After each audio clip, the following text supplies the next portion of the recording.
गोपीजना वल्लभा गिरिवरधारी गोपीजना वल्लभा गिरिवरधारी यशोदानन्दना व्रज जनरञ्जना यशोदानन्दना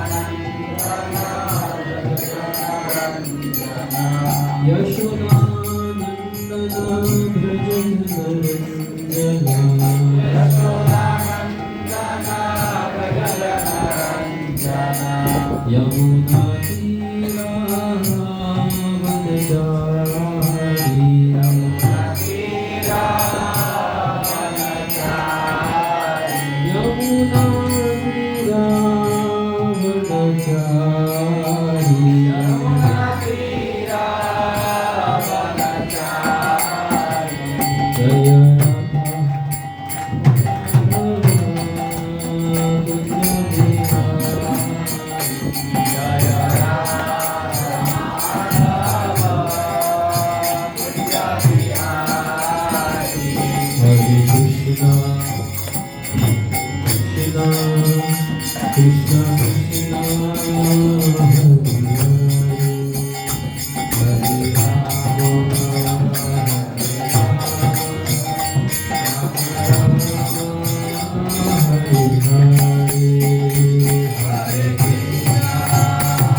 आवाज चला जाता है बीच में। हरे कृष्ण। ओके। ओम नमो भगवते वासुदेवाय।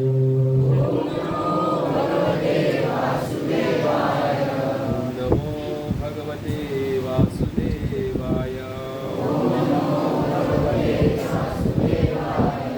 ओम नमो भगवते वासुदेवाय।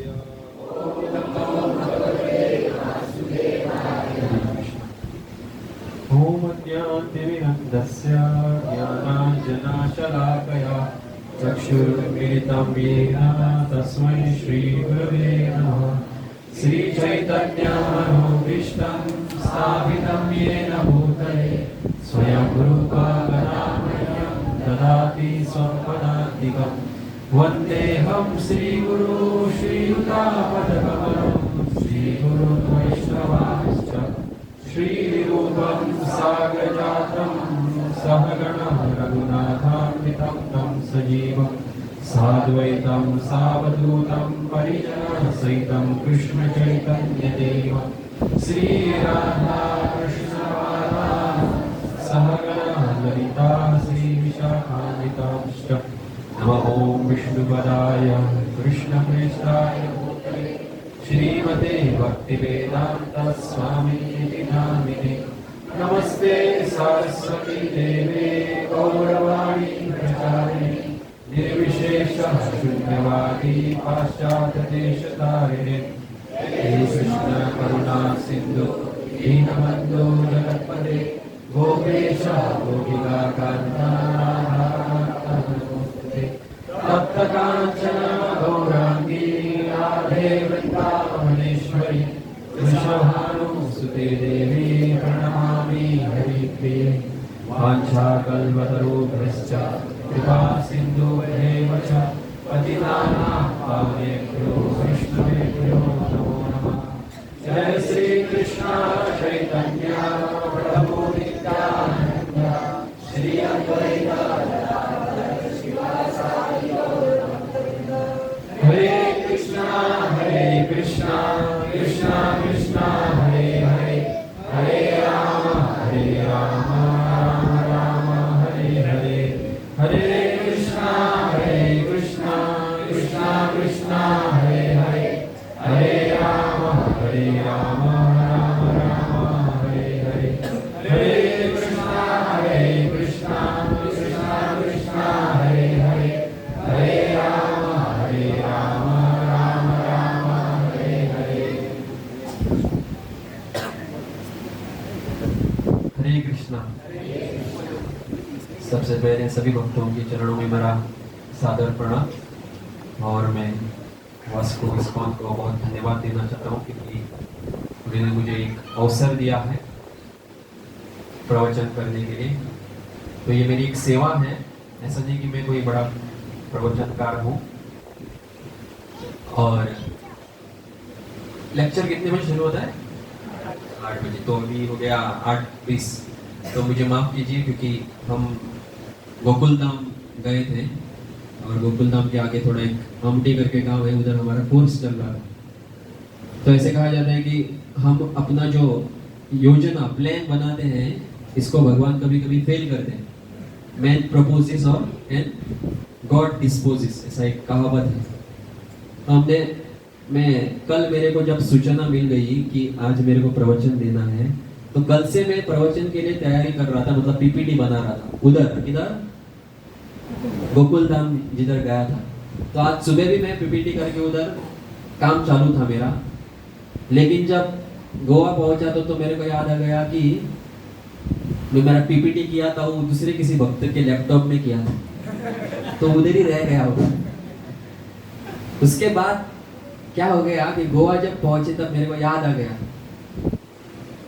मैंने तुरंत वो भक्त को कॉल किया, क्योंकि गोकुल धाम में रेंज नहीं आता है, जिधर हम आमटे करके गांव है उधर नेटवर्क आता है।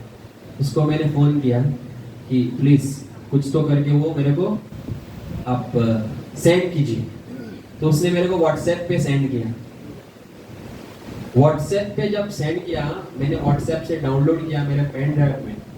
और व्हाट्सएप का मेरा कुछ तो एक प्रॉब्लम है मोबाइल का, मेमोरी ज्यादा है तो एक्सेप्ट नहीं करता, तो मैंने उधर से डिलीट किया, पेन ड्राइव में डाला और पेन ड्राइव डाल के मैंने मेरे लॉकर में रखा था पेन ड्राइव। और जब इधर पहुंचा मैं, तब मेरे को याद आ गया कि मैं पेन ड्राइव अभी और एक सूचना आ गई कि पेन ड्राइव किसी भक्त को कॉल करके कि पेन ड्राइव निकालो, अपने लैपटॉप में डालो और फिर से मेरे को मेरे मोबाइल में, लेकिन लॉकर का चाबी मेरे पास है। मतलब आप कितना भी प्रयास कीजिए, अगर प्रारब्ध आपका, मतलब भगवान की सेवा में भी ऐसे हो सकता है कभी कभी, तो मैं अभी क्या प्रवचन दे दूं। फिर भी भगवान ने कुछ तो, चलो इस नालायक को थोड़ा भी कुछ तो आशीर्वाद देंगे करके मेरे लैपटॉप में कुछ तो है अभी बताने के लिए। फिर भी अच्छा एक टॉपिक है मेरे पास। मैंने जो टॉपिक प्रिपेयर किया था, तैयार किया था, वो था भक्त का जीवन कैसे होना चाहिए, भक्त के लक्षण क्या है शुद्ध भक्त। और उसी संबंध में आज चर्चा करने वाला हूं, वो है, सभी पढ़िए, शुद्ध भक्ति की महिमा। तो शुद्ध भक्ति क्या है और शुद्ध भक्त क्या है, दोनों एक दूसरे का संबंध एक ही है एक्चुअली, लेकिन इसका थोड़ा जो डेफिनेशन, जो परिभाषा है शुद्ध भक्ति की, वो अलग है। तो शुद्ध भक्ति जो है वो एक भक्त उसको पालन करता है, तब वो शुद्ध भक्त बन जाता है। भक्ति जो है ये भगवान की शक्ति है। उस भक्ति को जब एक व्यक्ति अपने जीवन में स्वीकार करता है, तब वो व्यक्ति कौन बन जाता है, शुद्ध भक्त बन जाता है।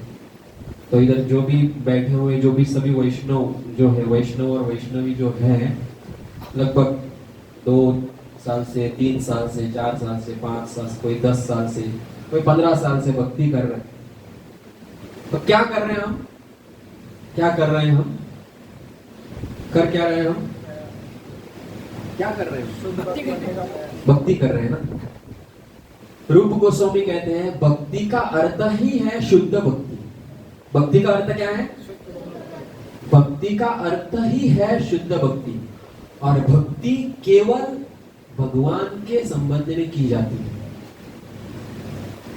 आप बोलेंगे ऐसा क्यों बोल रहे हैं आप, क्योंकि अलग अलग प्रकार की भी भक्ति हो सकती है, मतलब मनुष्य में बनाई हुई, जैसे कि देशभक्ति, अपने घर के प्रति जो आसक्ति है, मैं घर के लिए बहुत सेवा करता हूँ, घर की भक्ति, अलग अलग प्रकार की देशभक्ति बनाए ना, वो भी एक प्रकार की भक्ति है। लेकिन सही में भक्ति मतलब किनके लिए की जाती है, भगवान के लिए जो की जाती है वही केवल भक्ति है। और रूप गोस्वामी कहते हैं भक्ति इन एसेंस इज शुद्ध भक्ति। भक्ति का अर्थ ही है क्या, शुद्ध भक्ति। तो अभी हम चर्चा करने वाले हैं, कितना है समय हमारे पास, हाँ, आधा घंटा, 9 ओके। तो अभी हम चर्चा करने वाले हैं शुद्ध भक्ति की जो महिमा है। क्योंकि जब तक हम एक जो भी कुछ करने वाले हैं उसके बारे में हमको जब तक कुछ ज्ञान नहीं है तो हम कैसे कर पाएंगे। हम इतने साल से भक्ति कर रहे हैं, लेकिन हमारे शास्त्र में खास करके रूप गोस्वामी ने जो भक्ति रसामृत सिंधु, क्या ग्रंथ, भक्ति रसामृत सिंधु करके जो ग्रंथ है, वो ग्रंथ में जो भक्ति का जो मूल ज्ञान जो दिया हुआ है, वो ज्ञान हमारे लिए श्रील प्रभुपाद ने कहा है बहुत महत्वपूर्ण है। इसीलिए श्रील प्रभुपाद 4 पुस्तक, भगवद गीता, भक्ति रसामृत सिंधु, उपदेशामृत और ईशोपनिषद, ये 4 जो पुस्तक हैं उनका तत्व अलग अलग है, और उस 4 पुस्तकों में से, ग्रंथों में से एक जो ग्रंथ है वो है भक्ति रसामृत सिंधु। उसमें भक्ति का जो रहस्य क्या है वो बताया गया है, भक्ति का मूल ज्ञान क्या है वो बताया गया है। तो उसके आधार पे ये जो मैंने एक बार प्रवचन दिया था, तो ये मेरे को अभी ढूंढ के मिल गया है, क्योंकि आज चर्चा करने वाले थे अलग कुछ तो, लेकिन फिर भी सब भगवान के संबंध में है। तो शुद्ध भक्ति की महिमा क्या है वो देखेंगे। तो भक्ति का अर्थ है, श्रील प्रभुपाद लिखते हैं भक्ति रसामृत सिंधु में ही, भक्ति मतलब क्या, जोर से कहिए, क्या है भक्ति मतलब प्रेम। तो प्रेम हमको हर एक चीज के प्रति हो सकता है। जैसे कि मेरे को मेरे मोबाइल के प्रति प्रेम है, इतना अच्छा लगता है मेरा मोबाइल मेरे को। कोई कहेगा मेरे बेटे के प्रति मेरा प्रेम है, बच्चे के प्रति। हाँ, एक पुरुष को एक स्त्री के प्रति प्रेम होता है, एक स्त्री को पुरुष के प्रति प्रेम होता है।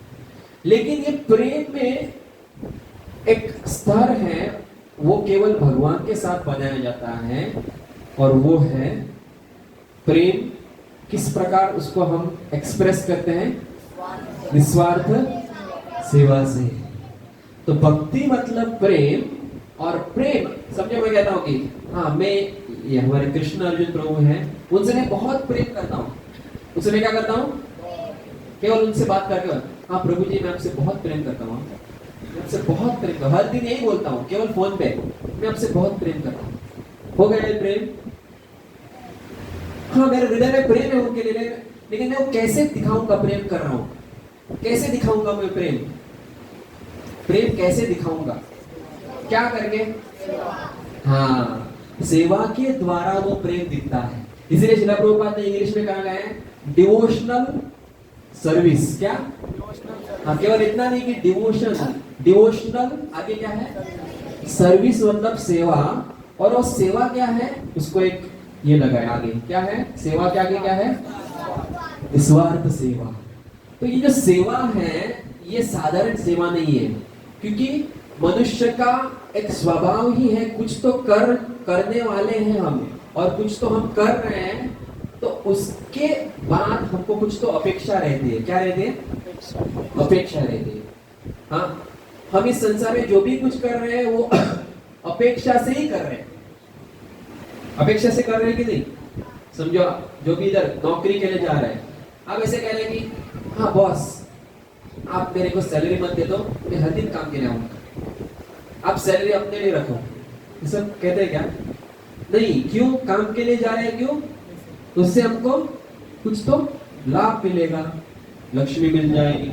तो हर एक चीज जो इस संसार में हम करते हैं उसका अपेक्षा का जो एक भाग है वो रहता ही रहता है। लेकिन भक्ति जो है, जो भगवान के प्रति जो प्रेम है, वो प्रेम सेवा के द्वारा दिखता है। और जो सेवा है वो कैसे रहनी चाहिए? निस्वार्थ। उसमें कुछ स्वार्थ नहीं, उसमें कुछ मोटिव नहीं है, मतलब उसमें कुछ हमारा कुछ लाभ होना चाहिए, कुछ तो हमारा लाभ होना चाहिए, ऐसा नहीं है। तो इसका मतलब हमारे अंदर ही झांक के देखना चाहिए कि हम भक्ति करते समय कुछ तो अपेक्षा रखते हैं या नहीं। अगर हम कुछ ना कुछ अपेक्षा रख रहे हैं, अगर हम कुछ ना कुछ अपेक्षा रख रहे हैं, तो वो शुद्ध भक्ति नहीं है। और श्रील प्रभुपाद कहते हैं unless and until we perform a pure devotional service, we cannot enter into the kingdom of God. जब तक हम शुद्ध भक्ति नहीं करते हैं तब तक हम किधर नहीं पहुंचेंगे? भगवान के धाम नहीं पहुंचेंगे। अब बोलेंगे नहीं प्रभु जी हमको भगवान के धाम नहीं जाना है, थोड़ा टाइम पास करके इधर भक्ति करना है, चलता है। तो प्रभुपाद कहते हैं कि हाँ आप अगर टाइम पास करके भक्ति कर रहे तो आप बहुत समय के लिए संसार में चक्र काटते ही रहेंगे, थोड़ा थोड़ा भक्ति भी करेंगे, लेकिन भगवान के धाम तक पहुंचने के लिए आपको बहुत समय लगेगा। अब बोलेंगे नहीं नहीं मेरे को समय लगा, लेकिन आपको उतना दुख इस संसार में फिर से आपको भुगतना पड़ेगा, क्योंकि भक्ति में आना मतलब हम भगवान के धाम में भगवान को प्रसन्न करना, ये हमारा लक्ष्य है। हाँ उच्च स्तर है भक्ति का कि हमको भगवान किधर भी रखे उधर हम भगवान की भक्ति करते रहेंगे, लेकिन भगवान का प्रेम पाना हमारा एक जीवन का लक्ष्य है, क्योंकि भगवान ही कहते हैं कि इस संसार में जब तक आप रहेंगे तब तक आप ये जन्म मृत्यु के चक्र में हर बार फंसते रहेंगे। जन्म मृत्यु जरा व्याधि दुख दोषानु दर्शनम। तो ये जो भक्ति का रहस्य है कि हमको शुद्ध भक्ति भगवान की प्राप्त करनी है, शुद्ध भक्ति भगवान की अगर प्राप्त करनी है उसके लिए बहुत अलग अलग परिभाषा है, लेकिन उसमें से एक परिभाषा दी गई है कि निस्वार्थ सेवा। वो भगवान की जो भक्ति है वो प्रेम से दिखाई देती है, और प्रेम जो है वो निस्वार्थ सेवा से दिखाया जाता है। तो इसीलिए भक्ति रसामृत सिंधु जो ग्रंथ है उसके द्वारा ये पूरा जो लेक्चर है मैं तैयार किया था, तो उसमें एक शुद्ध भक्ति का एक उदाहरण दिया गया है, एक डेफिनेशन दिया गया, परिभाषा दिया गया। तो सभी मेरे पीछे दोहराइए। अन्याभिलाषिता शून्यम ज्ञान कर्माद्यनावृतम अनुकूलेन कृष्णानु शीलनम भक्तिरुत्तमम। और एक बार अन्याभिलाषिता शून्यम ज्ञान कर्माद्यनावृतम अनुकूलेन कृष्णानु शीलनम भक्तिरुत्तमम। तो अभी हम किसके बारे में बात कर रहे हैं? किसके बारे में? शुद्ध भक्ति के बारे में। शुद्ध भक्ति का जो डेफिनेशन है, शुद्ध भक्ति की जो परिभाषा है इधर दी गई है। अंत में कहा गया है कि भक्ति उत्तमा। भक्ति क्या है? उत्तमा। उत्तमा भक्ति मतलब शुद्ध भक्ति। जैसे कि शुद्ध भक्ति के अलग अलग नाम है, अकिंचन भक्ति, केवला भक्ति, अनन्य भक्ति। अनन्य शब्द पता है? अनन्य अनन्य शब्द किधर आया है? एक श्लोका है भगवद गीता में आया। क्या श्लोका भगवद गीता का? भगवद गीता कितने भक्त पढ़ रहे हैं? हाथ ऊपर कीजिए।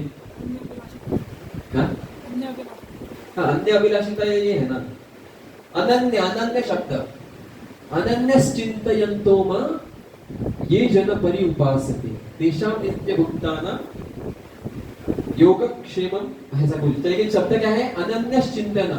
चिंतन किसका? मां। भगवान कह रहे हैं मेरा चिंतन अनन्य। अनन्य मतलब कुछ हेतु नहीं, कुछ बाधा नहीं आनी चाहिए। मेरा चिंतन सदैव अनन्य, और अनन्य का अर्थ है शुद्ध। तो भगवान की जो भक्ति है शुद्ध भक्ति है, केवला भक्ति है, अनन्य भक्ति। अकिंचन, अकिंचन मतलब, किंचन मतलब इम्प्योरिटीज, मतलब दोष, कुछ तो गंदगी। अकिंचन मतलब जिसमें कुछ गंदगी नहीं है। तो ये शुद्ध भक्ति के नाम है। शुद्ध भक्ति के अलग अलग नाम है।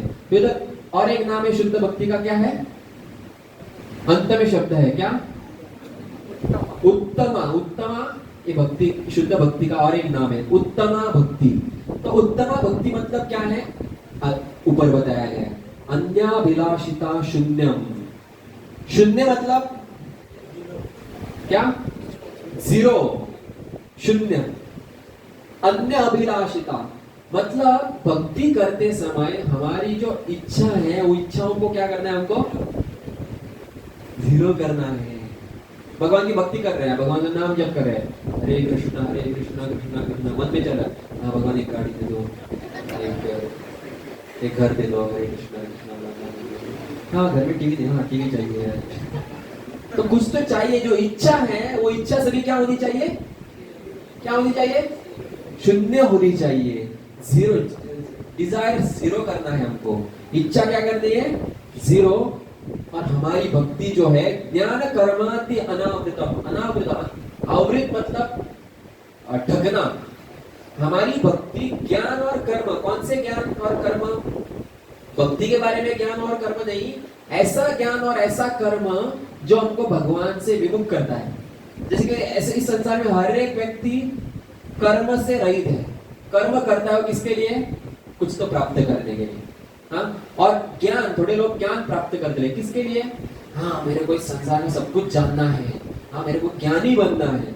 लेकिन ये ज्ञान अगर भगवान के बारे में उसको कुछ सिखाता नहीं तो वो ज्ञान कुछ फायदे का नहीं। तो ऐसे ज्ञान और ऐसे कर्म से हमारी भक्ति ढकनी नहीं चाहिए। और तीसरा लाइन, अनुकूलेन कृष्णानुशीलनम, ये भक्ति का सही एक डेफिनेशन है। क्या है? अनुकूलेन, अनुकूल मतलब जो भगवान की भक्ति करने के लिए चाहिए वही चीज हमको करना है। जो भगवान की भक्ति करने के लिए जो चीज सुलभ है वही चीज करना है। समझो आप जप कर रहे हैं, भगवान का नाम जप कर रहे हैं, घर में बैठे हैं, टीवी के सामने बैठे हैं।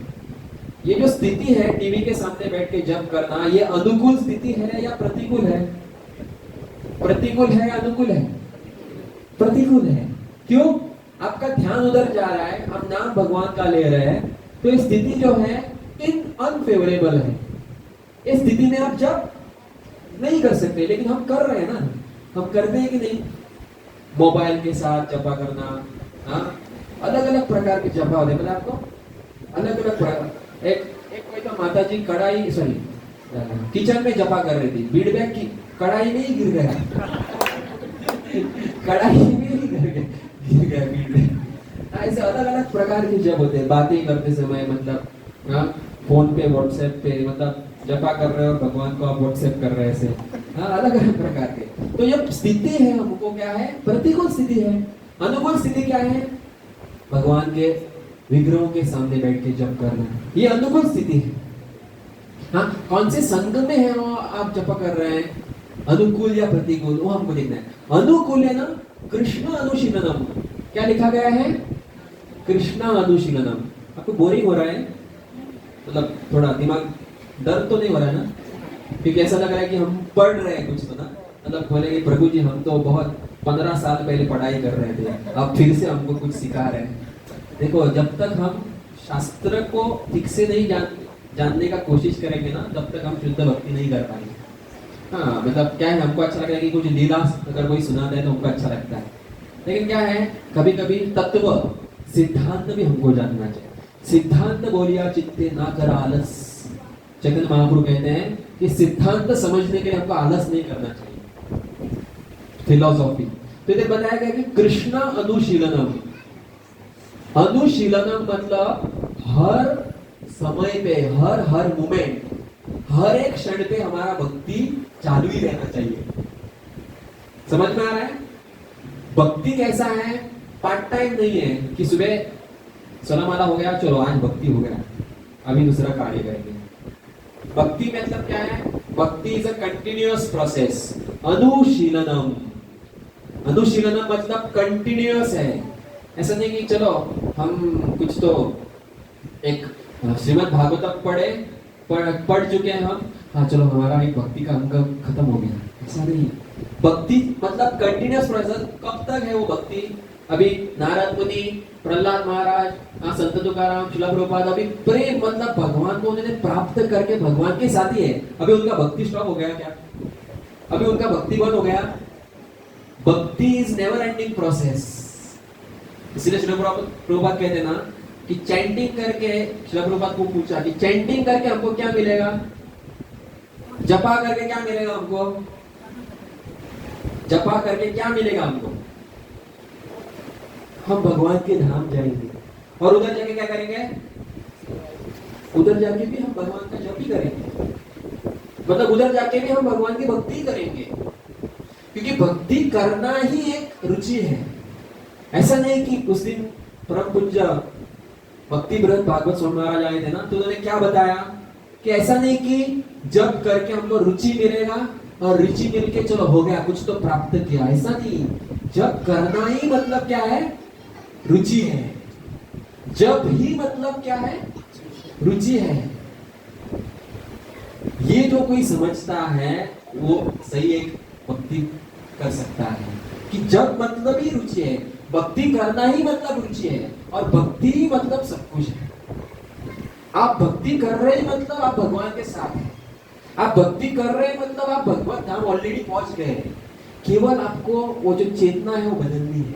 इधर बताया गया है कि अनुकूलेन कृष्णानुशीलनम भक्तिरुत्तमम, ये है शुद्ध भक्ति, ये है उत्तम भक्ति। तो उदाहरण क्या है? कि उदाहरण ये है अन्याभिलाषिता शून्यम। तो हम देख सकते हैं कि जब कृष्ण लीला में तो जो ब्राह्मण थे, नाम क्या? सुदामा जो ब्राह्मण थे, वो पोरबंदर में कितने भक्त द्वारका गए हैं? हाँ, तो द्वारका में जो बेट द्वारका है, समुद्र से पार करके अंदर जाना पड़ता है। पोरबंदर से वो बेट द्वारका भगवान कृष्ण को मिलने के लिए जब गए, पता है ना सबको कहानी है, मतलब ज्यादातर उत्तर भारत के लोगों को पता है। सुदामा के पोहे, मतलब सुदामा पोहे बोलते हैं ना, हिंदी में क्या बोलते हैं? पोहा पोहा पोहा। तो सुदामा को उसकी पत्नी ने कहा कि आप थोड़ा जाके कुछ तो मांगो, क्योंकि हमारा तो छोड़ ही दे दो, हमारे बच्चे क्या हो रहे हैं, वो मरने को आ गए हैं, हमारा छोड़ दे दो, लेकिन एटलीस्ट बच्चों के लिए तो कुछ करो, बच्चों के लिए तो कुछ मांगो। कहीं दिन पहले एक भिक्षु आया था, भिक्षु आके थोड़ा भिक्षा मांगने के लिए आया था मेरे साथ सामने। तो मैं बोली कि हमारे पास कुछ नहीं है, हमको एक पुत्र जन्म हुआ है। कौन सा पुत्र पता है? मैंने कहा, उनका नाम क्या था सुदामा के पत्नी का? सुशीला। सुशीला ने कहा कि हमको एक पुत्र जन्म हुआ है, पुत्र का नाम है दरिद्रता। क्या? दरिद्रता का पुत्र जन्म हुआ है। तो कहे कि ओके मैं चला जाता हूँ। तो वो चले गए। कौन? साधु महात्मा थे, वो चले गए। तो सुशीला कहती है सुदामा को, देखो कितना बहुत बड़ा अपराध हो चुका है हमारे साथ, हमने किया है कि एक हमको हम नहीं खा रहे हैं, चलता है, हमारे बच्चे मरने को आए, चलता है, लेकिन एक साधु महात्मा को हमने क्या नहीं दिया? भिक्षा नहीं दी। तो इसीलिए प्लीज कृपा करके आप द्वारकाधीश के पास जाइए और कुछ ना कुछ तो मांगिए। वो आपके दोस्त हैं, वो आपको कुछ ना कुछ तो देंगे। ऐसा नहीं कि बहुत कुछ, तो एक बड़ा गाड़ी बंगला, ऐसा कुछ मत मांगिए, थोड़ा कुछ तो मांगिए ताकि हम पेट तो भर सके। तो सुदामा ये सब कुछ सुनते बोले हाँ, लेकिन उनका इच्छा क्या थी? मेरे को केवल कृष्ण को देखना है, मेरे को मेरे दोस्त कृष्ण को देखना है, उनको देख के प्रसन्नता। तो उनको क्या देती है? वो क्या देती है? पनीर, हाँ, स्वीट पोहा देती है। और कैसे पोहा? सुपरमार्केट से बगाईदा ऐसे पोहे जो 4-5 घरों से मांग के, भिक्षा मांग के लाए थे पोहे। मतलब और वो पोहा कैसे थे? एक घर के जो पोहा थे वो टूटे फूटे थे, कई अच्छे थे। मतलब सब पोहा जो थे उनको क्या किया? एक पोटली में बांध दिया और सुदामा को दे दिया।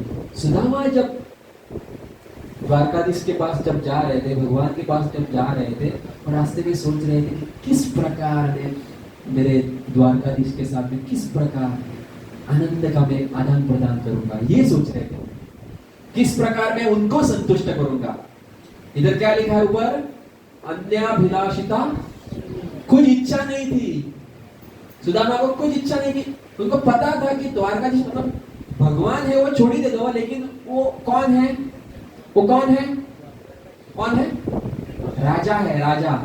और उस मेरे क्या है? वो खास मित्र भी है। इस संसार में हम देखते हैं ना कि हमारा अगर कोई एक अच्छा मिनिस्टर मित्र है तो हम क्या करते हैं? थोड़ा काम करो ना। ऐसे ही होता है ना, थोड़ा मेरा काम कीजिए, ऐसे होता है कि नहीं? तब उसको क्या कहते हैं कोंकणी में? फावर लगाना। मेरा थोड़ा काम कीजिए। लेकिन सुदामा ने ऐसा नहीं सोचा। सुदामा क्या सोचे? मित्रता मतलब क्या? कुछ मांगना नहीं, मित्रता मतलब ये है कि कुछ मांगना नहीं है। मित्रता ये है कि मैं आपको कैसे संतुष्ट करूं। तो सुदामा जब गए, बाद में आपको कहानी बताई कि सुदामा जब द्वार के पास पहुंच गए, बाद में कृष्ण को पता चला कि मेरे दोस्त आ गए, तो छलांग लगा के अपने सिंहासन से वो भागते हुए इतने स्पीड से भाग रहे थे कि एक हवा की मन के गति के समान वो भाग रहे थे। और सभी जो रानियां थी, कितनी रानियां थी? 16,108 पटरानियां। देखने लगे, अरे इसको क्या गया, थोड़ा है क्या दिमाग, क्या कर रहे हैं, पागलपन जैसे भाग रहे हैं। भाग के गए, बाद में उनको आलिंगन किया, उनको लेके आ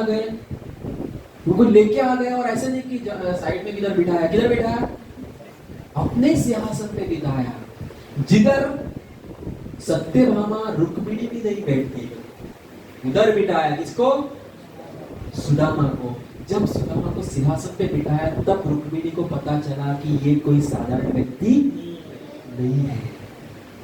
तब रुक्मिणी, सत्यभामा सभी क्या कर रहे हैं? सुदामा की आरती उतारे, और भगवान श्री कृष्ण क्या कर रहे हैं? पैर धो रहे। क्या अब सोच भी नहीं सकते कि भगवान एक व्यक्ति के पांव धोए। इसका मतलब साधु हम हृदयम ग्रस्त, ऐसा कुछ एक श्लोक है कि साधु के हृदय में भगवान हर समय रहते हैं। भगवान अपने दैवत्व जो है भगवान का, कि भगवान क्या है? हाँ, हम सर्वस्य प्रभु मत सर्वं प्रवर्तते। हाँ, भगवान कहते हैं भगवद गीता में ना कि मैं ये हूँ, मैं हूँ, वो हूँ, सब। लेकिन भगवान जब भक्त के सामने जब आते हैं ना, तो भगवान बोलते हैं कि नहीं, कुछ नहीं। वृंदावन में भगवान नहीं है, पता है आपको? वृंदावन में भगवान श्री कृष्ण भगवान नहीं है।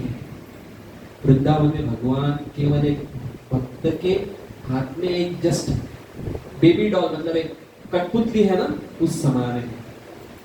उसी प्रकार जब भगवान इधर आप देख सकते हैं कि किस प्रकार अपने भक्त के क्या कर रहे हैं। बाद में उनके साथ दोनों का एक दूसरे के साथ अच्छा वार्तालाप होता है, और कहते हैं कि ये सारे कौन है? सुदामा पूछते हैं कि सारे कौन है? सभी इतने सारे जो स्त्रियां जो है, ये रानियां जो है, कौन है? पहले भगवान ने बोला था कि अरे, सुदामा को पूछे क्या, हाँ आप शादी की क्या? शादी किया? तो सुदामा बोले कि हाँ मैं शादी किया, सुशीला जो मेरी पत्नी है। तो भगवान बोले कि मेरे को शादी में नहीं बुलाया, मेरे को शादी में। तो सुदामा भी पूछते ये कौन है सभी? कौन है? भगवान बोलते कि मेरे सभी रानियां हैं। कितने हैं? 16। मेरे को शादी में नहीं बुलाया। मेरे को शादी से नहीं बुलाया। उनका वार्तालाप होता है, एक दूसरे के साथ बात करते हैं। किस प्रकार हम जब छोटे थे तब हम हमारे गुरु के आश्रम में रहते थे। कौन गुरु? संदीपानी मुनि। और किस प्रकार जब गुरु ने एक दिन हमको हमारी परीक्षा लेने के लिए हमको, गुरु पत्नी जो है सांदीपानी मुनि की जो पत्नी है, उन्होंने हमको वन में भेजा। किसके लिए? लकड़ी इकट्ठा करने के लिए। हाँ, भोजन बनाने के लिए जो चूल्हे के लिए लकड़ी लगता है। हम गए, उधर जाने के बाद बहुत बड़ा तूफान, वर्षा हो गई, और हम पूरा रात तक उधर ही रुके हम, और एक दूसरे का हाथ पकड़ के, एक दूसरों को गले लगा के हम एक दूसरे की हम जब रक्षा कर रहे थे। बाद में हम झाड़ पे एक वृक्ष के ऊपर चढ़ के बैठ गए, और बाद में सुबह हो गई। हम दोनों ने एक दूसरे का साथ कभी नहीं छोड़ा। और दूसरे दिन जब देखा तो संदीपानी मुनि स्वयं उधर आ गए, हमको ढूंढते आ गए। और संदीपानी मुनि ने हमको आशीर्वाद दिया कि आप अनंत काल के लिए आप कभी एक दूसरे से बिछड़ नहीं जाओ, आप कभी नहीं बिछड़ेंगे, एक दूसरों के साथ ही आप रहेंगे, एक दूसरे के साथ वार्तालाप कर रहे थे। और बाद में हमको बताया कि किस प्रकार भगवान ने जो पोहा है वो छीन के लिया। और ऐसे बताया जाता है कि ब्रज लीला जो है, एक गोस्वामी का जो एक पुस्तक है उसमें कहानी बताया, कहते हैं कि सुदामा 8 दिन के लिए उधर रुके। कितने दिन? 8 दिन। एक दूसरे के साथ अच्छा उन्होंने समय बिताया। 8 दिन के लिए रुकने के बाद कभी भी सुदामा ने ये नहीं बोला कि मेरे को कुछ तो चाहिए था, ऐसा कभी नहीं बताया। ऐसा किधर वर्णन नहीं कि सुदामा ने बोला कि हाँ मेरे को ये चाहिए था, थोड़ा आप देते तो अच्छा, ऐसा कभी नहीं। सुदामा जब गए, भगवान श्री कृष्ण सुदामा को छोड़ने के लिए जब आ गए, उनकी रानियां थी पूछ रही कि सुदामा तो चले गए, सुदामा चले गए, आपने उनको अपना रथ था वो भेजना चाहिए था, उनको रथ पे बिठा के क्या करना चाहिए था, भेजना चाहिए। भगवान क्या कहते हैं पता है? भगवान कहते हैं कि मेरे पास देने के लिए बहुत कुछ है। सुदामा ने मेरे को इतना प्रेम दिया कि प्रेम के रिटर्न, प्रेम के तुलना में मैं उनको कुछ क्या दे दूं? मैं, मेरे पास कितना बड़ा ऐश्वर्य है, स्वयं लक्ष्मी जो है, रुक्मिणी, आपको भी मैं बेच सकता हूं, लेकिन प्रेम की तुलना मैं आपसे भी नहीं कर सकता। मैंने इसलिए सुदामा को रथ पे नहीं भेजा क्योंकि सुदामा के जो चरण हैं मेरे द्वारका में लगने चाहिए, सुदामा के चरण मेरे द्वारका में स्पर्श करने चाहिए, क्योंकि ऐसे भक्त के चरण की जो धूली है वो बहुत दुर्लभ है। तो ये है अन्याभिलाषिता शून्यम। कौन सी भी अभिलाषा नहीं, कौन सी भी इच्छा नहीं रहनी चाहिए, तब भगवान भक्त के वश में आते हैं। इसका मतलब ये नहीं कि भगवान को हम हमारे वश में करने के लिए भक्ति करनी चाहिए, लेकिन भक्ति का ये स्वभाव सहज है कि जब आप शुद्ध भक्ति करते हैं तो भगवान बिक जाते हैं। आगे कहा गया है अनुकूलेन कृष्णानु, भगवान को क्या चाहिए, भगवान को कितना आनंद आता है, भगवान के आनंद के लिए हमको ये भक्ति करनी चाहिए। इसलिए चैतन्य महाप्रभु कहते हैं आश्लिष्यवापादरतापि नष्टु माम अदर्शनाम मर्महता करोतु वाम यथा तथा वा विदधातु लंपटो मत्प्राणनास्तु सएव न पराम। कुछ अभिलाषा नहीं रहनी चाहिए, एकमात्र श्री कृष्ण के अतिरिक्त मेरे कोई प्राणनाथ ही नहीं है और वे मेरे लिए यथारूप ही बने रहेंगे, चाहे वो मेरा गाढ़ आलिंगन करे अथवा दर्शन न देकर मुझे मर्माहत करे। वे लंपट कुछ भी क्यों न करे, वे तो सभी कुछ करने में पूर्ण स्वतंत्र हैं, क्योंकि श्री कृष्ण मेरे नित्य पति बंध रहित आराध्य प्राणेश्वर है। ये है अन्याभिलाषी लक्ष्मण, मतलब भगवान को कुछ दे, टुकराए, भगवान को नरक में डाले, स्वर्ग में डाले। वो लीला है ना कि एक बार भगवान का सिर दर्द, पता है ना, सिर दर्द जब होता है तो भगवान मेडिसिन ढूंढते हैं, दवाई। नारद मुनि कहते क्यों, मैं दवाई लेके आता हूँ। भगवान बोलते हैं कि दवाई एक ही है क्या? दवाई क्या है? क्या है दवाई? भगवान का जो सिर दर्द होता है तो दवाई क्या है? दवाई पता है आपको?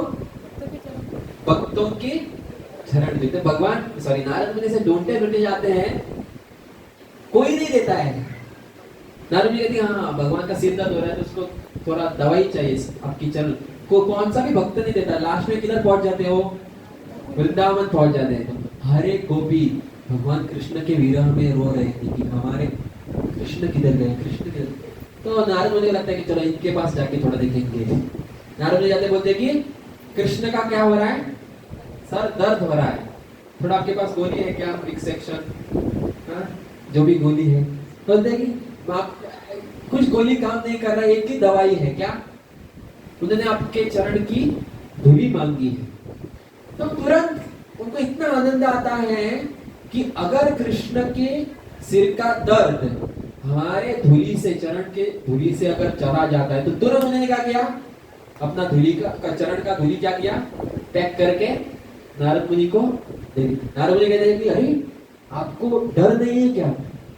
वो कौन है? वो कृष्ण है, वो भगवान है, सब कुछ उनसे ही आता है, सब हम उनके अंश हैं और उनके चरण, उनके सिर पे, उनके मस्तिष्क पे आप अपना चरण का धूली रखना आप चाहते हैं क्या?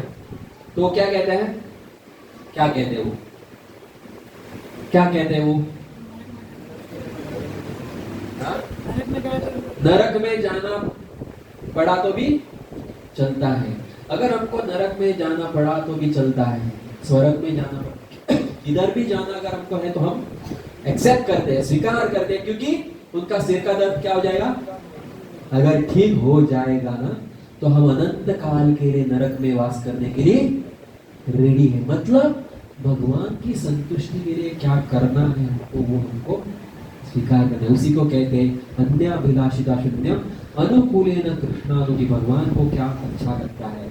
इसीलिए भागवत में कहा गया है, सभी मेरे पीछे दोहराइए, सवै पुंसा परो धर्मो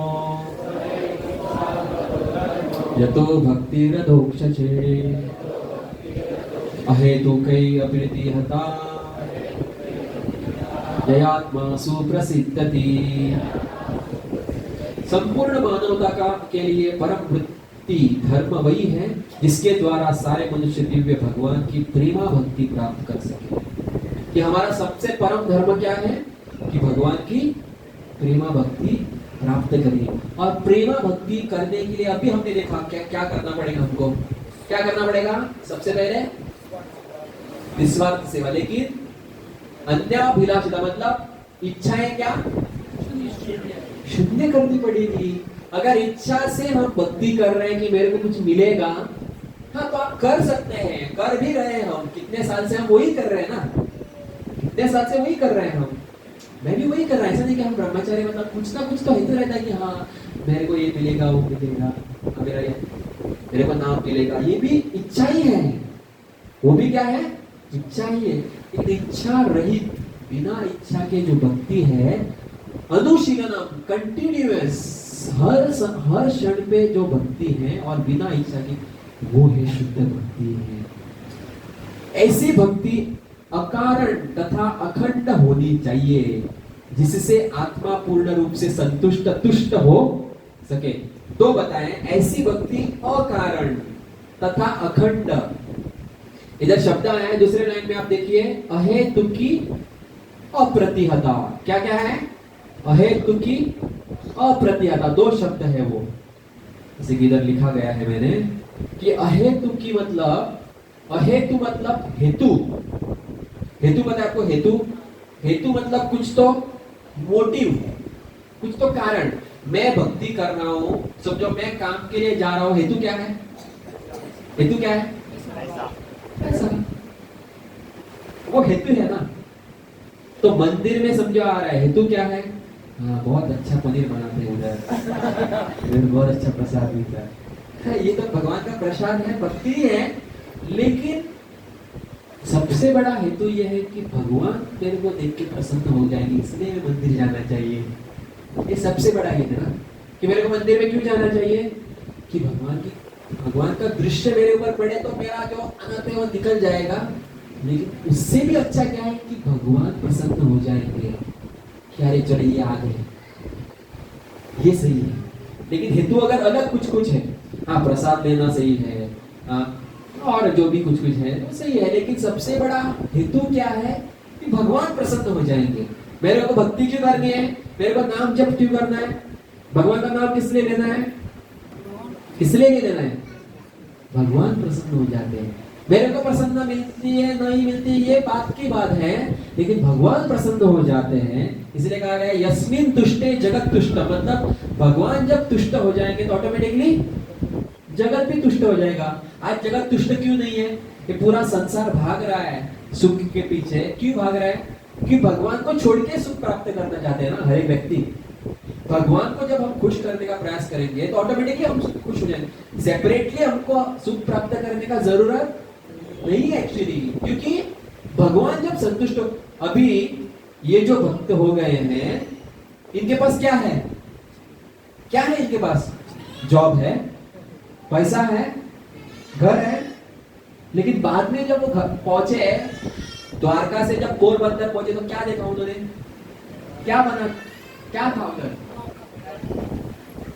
वो क्या सोच रहे मालूम है कि मैं गलत एड्रेस पे पहुंच गया, और सोच रहे मतलब अभी भी क्या होता है कि अगर आप ऐसे जगह पे रह रहे हैं कि आपका कुछ नहीं है उधर नाम पे, तो तुरंत कभी क्या होता है, आप किधर गए समझो तो तुरंत कोई बिल्डर आता है उधर, क्या बनाता है, एक बिल्डिंग, उसको भी ऐसा लगा कि आजकल कैसे चल रहा है ना कि मेरा घर चला गया लगता है, झोपड़ी था वो, क्योंकि उसका कुछ नहीं था पेपर वेपर, ऐसा नहीं है, मैं जोक कर रहा हूँ। तो इतना बड़ा बिल्डिंग बन गया, पूरे बिल्डिंग को हीरे मोती जो भी सब मूल्यवान चीजें वो लगी थी, और ऊपर बालकनी में कौन खड़ी थी, वो पत्नी के पूरे शरीर पे क्या है, चमक दमक, पूरे मिस यूनिवर्स कैसी दिख रही थी वो पत्नी। उसने कहा ये मेरी पत्नी है क्या?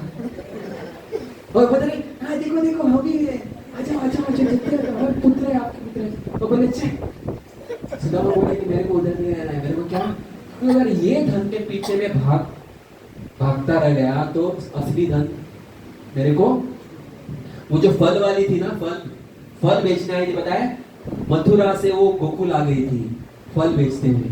जब फल भगवान को उन्होंने दे दिया, जाते समय जब वो यमुना क्रॉस करे तो थोड़ा वजन हो गया, वजन, इसलिए पोटली जो क्या था, टोकरी था, वो क्या किया, नीचे रखा। तो उसमें क्या देखा, इतना सोना चांदी हीरे मोती देखा। थोड़ा सा भक्ति किया था, थोड़ा सा भक्ति किया था, सोचने लगी कि ये उस बालक का ही कुछ तो योजना है। वो सोचने लगी कि अगर ये धन वो बालक मेरे को दे सकता है, इसका मतलब ये धन से बड़ा कौन है, वो बालक है। इसीलिए ये धन को क्या करती हूँ मैं, क्या करती हूँ, त्याग करोगी। यमुना में फेंक दिया और दूसरे दिन से फिर से फल ले लो फल ले लो फल ले लो करके उधर ही नंद भवन के इर्द गिर्द ही घूम रही थी। क्योंकि सबसे बड़ा धन क्या है, भगवान सबसे बड़े धन है, भगवान का नाम सबसे बड़ा धन है। तो इसीलिए मैं कह रहा था कि अहेतु की मतलब कौन सा हेतु नहीं रहना चाहिए, अप्रतिहता। अप्रतिहता मतलब ये उदाहरण से ही पता चलता है आपको कि ये कौन है, बालक। बालक कौन है, प्रहलाद महाराज। प्रहलाद महाराज जो भक्ति कर रहे थे, तो क्या ऐसे मतलब सब कुछ अच्छा चल रहा था, अच्छा चल रहा था कि मतलब वो अच्छे एयर कंडीशन में बैठ के नारा जप कर रहे हैं, सब कुछ सामने आ रहा है, खाना सामने आ रहा है, ऐसा सब कुछ हो रहा था क्या? हाँ, उसको खाना मिलता रहेगा, लेकिन पीछे कौन था उसका, उसके पीछे कौन पड़ा था, पिताजी। क्या हमारे जीवन में ऐसा हुआ है कि हमारे पिताजी ने हमको ऐसे सड़कों के बीच में डाला है, हाँ, विष दे दिया है, हाँ, हाथी के पैरों के तले डाल दिया है, हाँ, ऊपर से ढकल के हमको फेंक दिया है। हमारे पिताजी ने किया कभी? उसको किधर से फेंका, कंपाउंड से नहीं, बहुत बड़े पहाड़ से फेंका, अग्नि में डाल दिया, किसके साथ बैठा के, होलिका के साथ, विष पिला दिया, सर्पों के बीच में डाला। लेकिन कभी भी प्रहलाद महाराज ने 7वें स्कंद में आप कभी भी ऐसे श्लोक आया कि प्रहलाद महाराज कह रहे हैं कि भगवान मैं आपका इतना नाम जप कर रहा हूं कि आप किधर है, ऐसे कभी कहा है? कभी नहीं कहा है। उसको कहते हैं अप्रतिहता, मतलब कौन सा भी विपदा आने पर भक्ति कभी रुकता नहीं। ये है शुद्ध भक्ति। कौन सा भी दुख, कौन सा भी विपदा आने पर भक्ति कभी रुकता, उसको कहते हैं अप्रतिहता। हेतु, हेतु मतलब कौन सा हेतु नहीं है कि मेरे को ये मिलना है वो मिलना है, नहीं, केवल भगवान संतुष्ट हो गए बस। और कौन सी भी विपदा, कौन सा भी संकट आने पर भक्ति कभी रुकता नहीं है, उसी को कहते हैं अप्रतिहता। हेतु की अप्रतिहता। ययात्मा सुप्रसिद्धति, तब ही आत्मा संतुष्ट हो जाता है। आज हम भक्ति कर रहे हैं कि हम संतुष्ट हो रहे हैं, हो रहे हैं, हो रहे हैं, संतुष्ट हो रहे हैं क्या? जो भी भक्त बोल रहे हैं कि हो रहे हैं, हाँ वो हो रहे हैं लगता है, लेकिन कितना हद तक, कितना हद तक जो भी हो, हाँ, सिर्फ अपना हिला रहे हैं, हमको बताने की कौन कैसी भक्ति कर रहा है। लेकिन ययात्मा सुप्रसिद्धि मतलब ऐसा व्यक्ति जो आत्मा के स्तर पे संतुष्ट रहेगा। कौन सी भक्ति करके? अहेतु की और अप्रतिहता, जो शुद्ध भक्ति करके जो आत्मा के स्तर पे संतुष्ट हो जाएगा, वो भक्त शुद्ध रहेगा। जिस भक्त को बाकी के भक्त जब देखेंगे तो उनके हृदय में भी क्या हो जाएगा? शुद्ध भक्ति क्या हो जाएगा? जागृत हो जाएगा। तो शुद्ध भक्त वो है कि जिनको देख के आपको लगता है कि कृष्ण की याद आती है।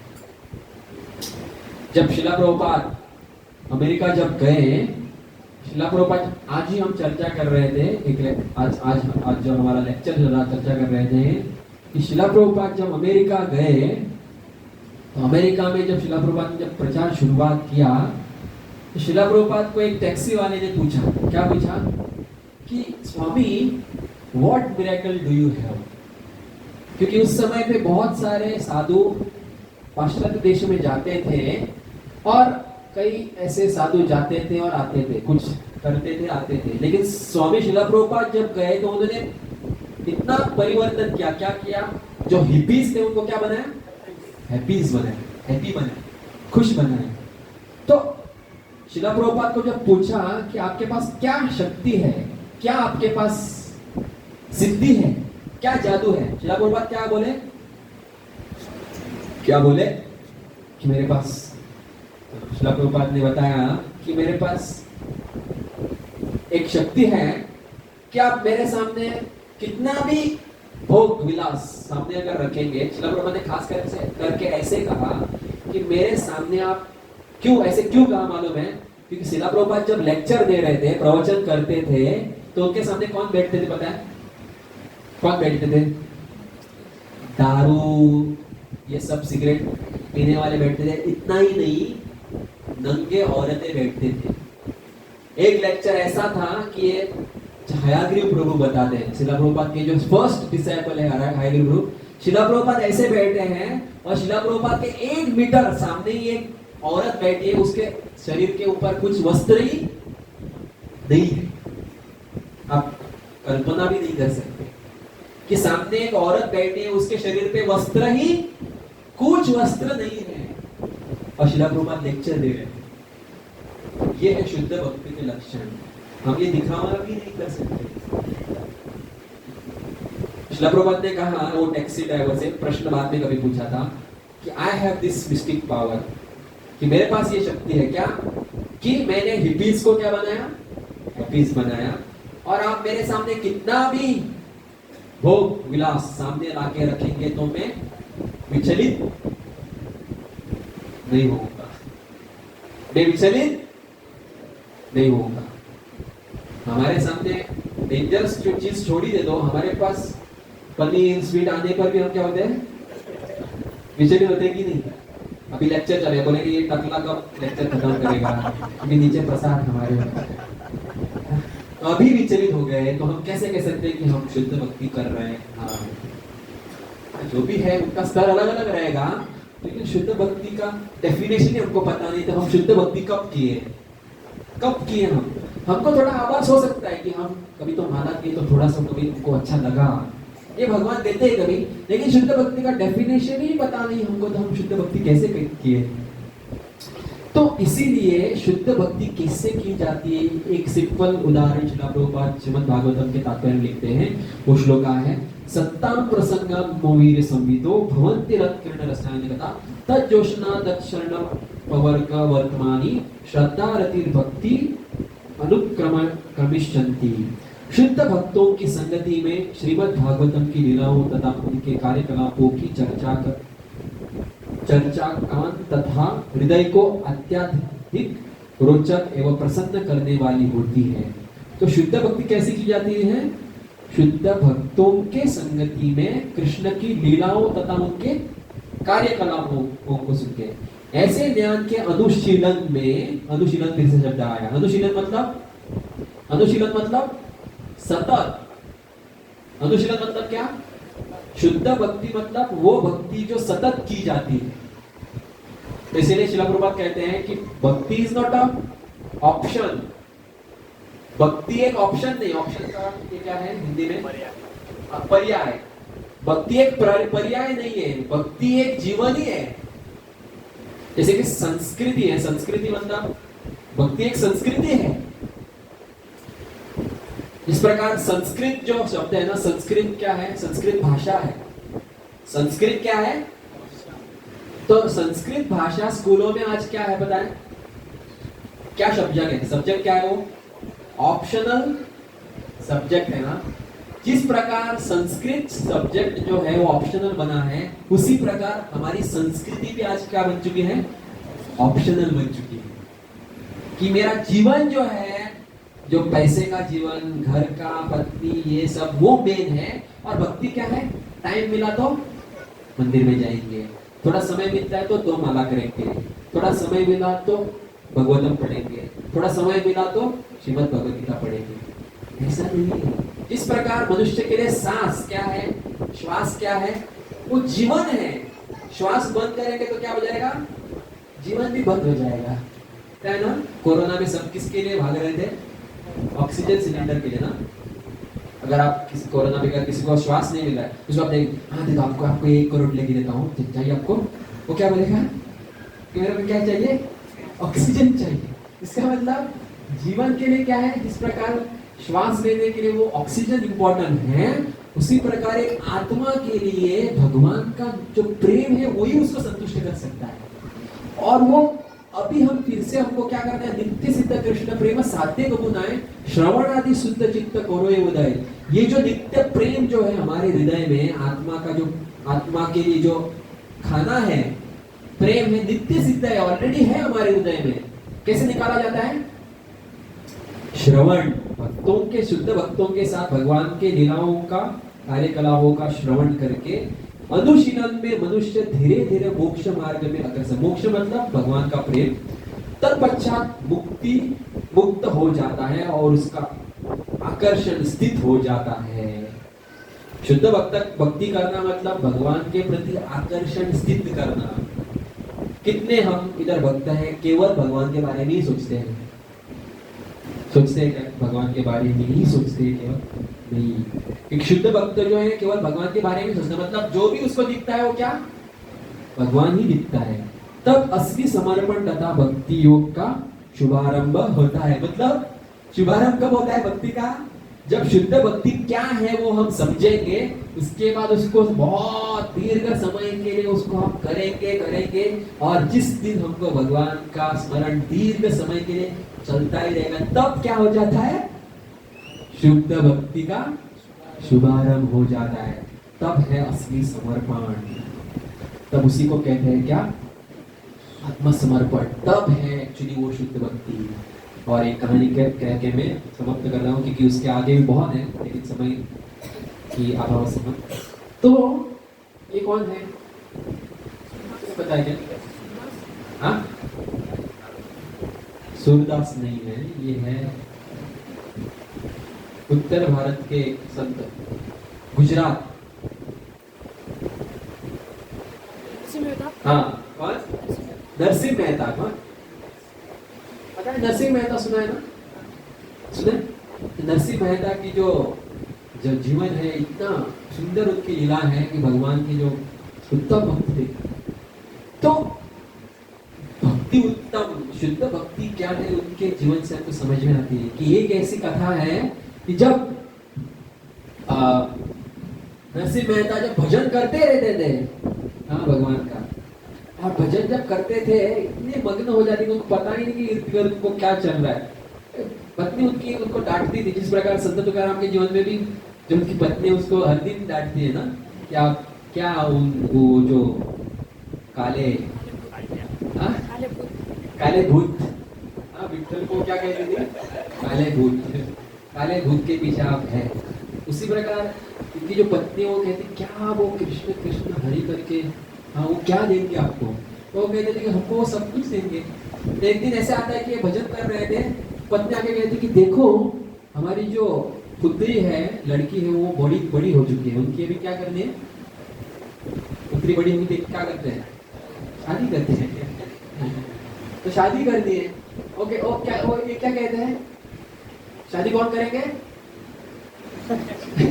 शादी कृष्ण करेंगे, क्योंकि वो लड़की मेरी नहीं, वो किसकी लड़की है, पुत्री, तो कृष्ण की पुत्री है, तो वो देखेंगे। पत्नी कहती क्या एक पागल हो गया है, कुछ भी अगर कहती हूँ मैं तो क्या क्या कहता है कि जो भी है कृष्ण देखेंगे, कृष्ण करेंगे, जो भी है कृष्ण। ऐसे 4 दिन के बाद एक ये आता है क्या, प्रपोजल मतलब रिश्ता ओके, रिश्ता आता है, कोकणी उसको सैरीगत कहते हैं, सैरीगत रिश्ता आता है। पत्नी बोलती देखो देखो रिश्ता आ गया, वो कहते हैं कि रिश्ता कृष्ण ने भेजा है।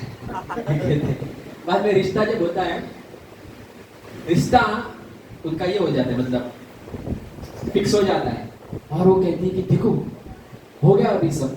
अभी मुहूर्त ऐसा था कि 2 दिन के बाद मुहूर्त था और एक मुहूर्त था डायरेक्ट 1 साल के बाद, एक मुहूर्त था 2 दिन के बाद, और एक मुहूर्त था ऐसा था।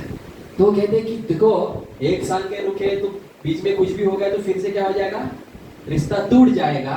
तो इसीलिए अच्छा क्या है, 2 दिन के बाद क्या करेंगे, शादी करेंगे। तो पत्नी कहती कि चलो जाओ इधर से, आप उठो और बाहर जाके कुछ तो करो, पैसा कुछ तो किधर से लेके आओ, लोन वोन, शादी करेंगे, हाँ, और अच्छा हो जाएगा। तो क्या कहते हैं, कौन करेंगे शादी? कृष्ण शादी करेंगे। बोले क्या आपको हो गया? वो अंदर जाती है और अपना पूरा जो भी सेविंग किया हुआ है, जैसे कि सोने कुछ जो भी रखते हैं ना, माँ अपने बेटी के लिए रखते हैं कभी कभी, तो सब कुछ उठाता है, उठाती है, वो क्या करते हैं, उसके सामने आके ला के रखती है और कहते हैं कि इसको जाके क्या करो, बेच दे दो, और जो भी पैसा आएगा उससे हम क्या करेंगे, शादी करेंगे। ये उठ के चले जाते हैं, अपने सिर के ऊपर वो पोटली बांधते हैं, और चलते चलते से जब जा रहे थे तो रास्ते में उनको भागवत सप्ताह दिखता है। क्या दिखता है? भागवत सप्ताह दिखता है।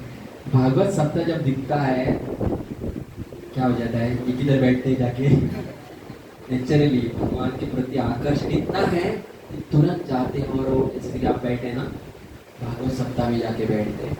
सप्ताह मतलब 7 दिन के लिए चलता है ना, 7 दिन के लिए भागवत सप्ताह जब चलता है, 7वें दिन कोई तो नरसिंह मेहता को आके ऐसे उठाते हैं, उठो उठो, प्रसाद चालू हो गया। क्या चालू हो गया? मतलब इतने मग्न थे कथा में कि लीला स्मरण कर रहे थे कि जो कोई जो भागवत जो कर रहा था कथा, उनका जो लीला उनके मन में चला था, वो इतने मग्न हो गए कि 7 दिन होके चले गए। 7वें दिन जब प्रसाद, अंतिम जो महाप्रसाद बड़ा फिस्ट था, वो जब चालू हो गया, कोई तो उनको क्या करता है, ए प्रसाद ले लो ना। ये जब अपने कॉन्शियसनेस में जब आते हैं तो कहते हैं क्या प्रसाद चालू हो गया, 1 दिन चला गया, नहीं 7 दिन होके चले गए। कितने दिन? 7 दिन चले गए, उनको पता ही नहीं कि 7 दिन चले गए। बाद में उनको याद आता है कि मैं किस लिए आया था इधर, सोना लेके, पैसे उससे लेके क्या करने का, क्या करना था हमको, शादी। किसका? अपने बेटी का। डर लगता है घर पे जाऊंगा तो पत्नी पत्नी पूरा क्या करेगी, महाभारत। और जब ऐसे ही डर के जब घर पे जब पहुंच जाते हैं तो पत्नी ताली मारती है, वाह वाह वाह, सभी लोग ताली बजाए, कितना अच्छा शादी किया। नरसिंह मेहता को सभी उनका गुणगान करते, तो सोचते कि मैं शादी किया, कब शादी किया, मैं तो बोले कितना अच्छा शादी हो गया। तो भगवान स्वयं नरसिंह मेहता बन के उनकी पुत्री का शादी किया। भगवान क्या किया? कौन शादी किया? पता है कौन शादी किया? पता चला आपको कौन शादी किया? स्वयं भगवान नरसिंह मेहता का रूप लेके घर पे जाके उनका शादी भी किया। तो भगवद गीता में श्लोक है कि योगम क्षेमम वहाम्यहम् कौन्ते प्रतिजानी न मे भक्त्या प्रणश्यति, मतलब जो सही में भगवान का शरण जाता है, शुद्ध भक्ति करता है, उसके लिए ना खाने पीने का अवस्था भगवान करते हैं। अब बोलेंगे हाँ हम सुबह रात दिन भजन करेंगे तो हमको पैसा कौन देगा, क्या इस्कॉन वास्को देगा क्या? श्रद्धा है, वो श्रद्धा के ऊपर डिपेंड है। सबसे पहला हम ऐसा करेंगे भी नहीं। तो श्रद्धा है, शुद्ध भक्ति पूरा श्रद्धा है, और भक्ति मतलब पूरा श्रद्धा ही है। भक्ति का मार्ग जो है पूरा श्रद्धा ही है। तो ये है शुद्ध भक्ति के लक्षण है, ये है शुद्ध भक्ति की महिमा। आगे बहुत सारा है, हम समय के अभाव से नहीं उसको चर्चा करेंगे। तो ये शुद्ध भक्ति की जो महिमा का एक थोड़ा सा भाग आज हमने चर्चा किया है। तो सभी भक्तों का बहुत बहुत धन्यवाद, और कृपया करके मुझे क्षमा कीजिए क्योंकि अगर मैंने कुछ तो गलत अगर कहा है, मेरे मुख से अगर कुछ तो गलत शब्द निकले हैं, जो भी भक्तों को कुछ ठेस पहुँची है, तो मैंने कुछ कृपया करके माफ कीजिए। और ये जो मैंने अभी कहा है, ऐसा नहीं कि मैं ये सब कुछ पालन कर रहा हूँ, आप मेरे लिए भी प्रार्थना कर सकते हैं ताकि हम सब ये शुद्ध भक्ति का जो थोड़ा सा भी अगर हम पालन कीजिए, एक बूंद भी, तो हमारे जीवन की क्या है वो सफलता है। सभी भक्तों का बहुत बहुत धन्यवाद। हरे कृष्णा। इस ग्रेस महाप्रभु कृपा प्रभु की